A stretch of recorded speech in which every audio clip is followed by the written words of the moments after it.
Well, hello, thank you for joining me today again on the Church History Trail. And we're continuing here at our Ballyduff Hall of the Belfast City Mission.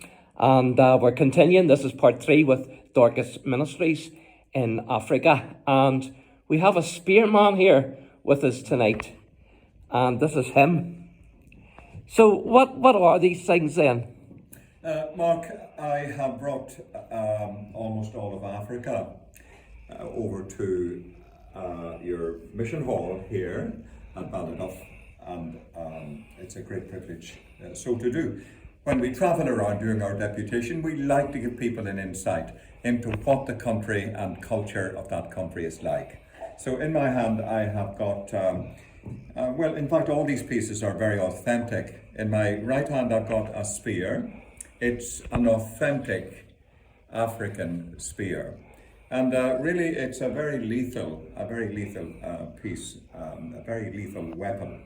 The kind of thing that would be used for, men walking in the savannah, particularly the Maasai tribes people, guarding their sheep. And this spear is actually sufficient to be a lethal weapon in defending and even killing wild animals like hyena, or like, for example, even a lion if need be. Could you show us the point of it? Absolutely, yes. Gilbert. There's actually 2 points.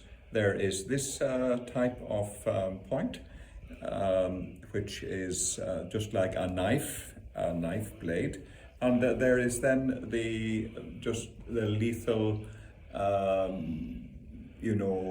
very the tip. It's yes, tip. It's the other side. Both sides are lethal weapons.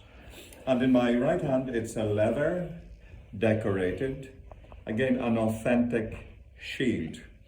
And this kind of, traditional memorabilia, it's very, very important to Africans. Now, In this case, Kenya. This is a Kenyan shield. I have to say, once I see, Made out of leather. when I see a spear and I see a shield, all I can think of is Rourke's Drift and them banging the shields. Yes, absolutely. About to attack the English soldiers. All of those things. Nowadays, it's more for just Ceremonial, I suppose. memorabilia, ceremonial, whatever, clearly. But nonetheless, and quite frankly, it's more or less used by the Maasai tribe. And what's this here then? This is some Swahili, Hakuna Matata. It is Swahili for no problem, a common statement, a very well known statement. In fact, from people with people inside Kenya and outside of it, Hakuna Matata, and of course a beautiful cloth with a lot of African pictures of mostly ladies, actually with the traditional cloth or clothing, and some of their everyday utensils for grinding meal and doing various bits and pieces. And then you have some articles at the rear. I'll maybe give you the microphone and we can maybe hear you a wee bit better. Yes, happily so. Okay. Again, this is, I suppose it's after the style of a walking stick. It's all one piece of wood, very skillfully carved. These are actually real life caricatures, whole-bodied in the center, that is, whole-bodied individuals.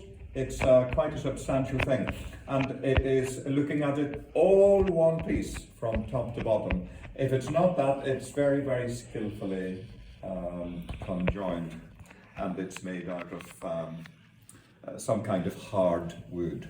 So that is one piece, and here we have got what we call a gourd. It's what I call a flask that grows on a tree, and it grows on this side from where I am now placing my finger. It's connected to the tree, and it grows down to the My goodness. smaller size. This one actually is carved and decorated with rhinoceros and other. Let's see other some of that. I'll carvings. just zoom in. And they come in all sizes. This is probably relatively small to medium, and it's used for carrying milk. And that milk, when it's left to the side for a day or so, it becomes what they call mursik.